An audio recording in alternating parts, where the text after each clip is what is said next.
Hey guys, আজকে আমরা কথা বলবো শাকিব খানের নতুন মুভি প্রিন্স নিয়ে। অলরেডি এটা নিয়ে সোশ্যাল মিডিয়ায় ঝড় উঠে গেছে, তাই না? চলুন জেনে নিই মুভিটার খুঁটিনাটি। প্রথমেই বলা যাক রিলিজের কথা। খুব সম্ভবত ঈদুল ফিতর 2026-এ মুভিটা মুক্তি পাবে। মুভিটিতে শাকিব খানকে কালা জাহাঙ্গীর নামের একটা চরিত্রে দেখা যাবে। লুকটা তো আমরা টিজারে দেখেইছি, একদম ডার্ক আর স্টাইলিশ। মনে হচ্ছে খুব শীঘ্রই একটা বড় ধরনের ধামাকাই আসতে যাচ্ছে। শাকিবের বিপরীতে নুসরাত ফারিয়া বা তানজিয়া মিথিলার মতো কেউ থাকতে পারেন শোনা যাচ্ছে। এছাড়াও ডেনমার্কের একজন অভিনেত্রীও থাকতে পারেন। মুভির বাজেট নিয়ে সুনির্দিষ্ট কোনো তথ্য না পাওয়া গেলেও বিশাল বাজেটের মুভি হবে বলে আশা করা হচ্ছে।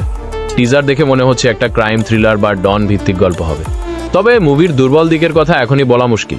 দেখা যাক পুরো মুভিটা কেমন হয়। তো গাইজ, আপনাদের কেমন লাগলো প্রিন্সের টিজার কমেন্টে জানাতে ভুলবেন না কিন্তু। আর ভিডিওটা ভালো লাগলে লাইক আর সাবস্ক্রাইব করে আমাদের পাশেই থাকুন। বাই।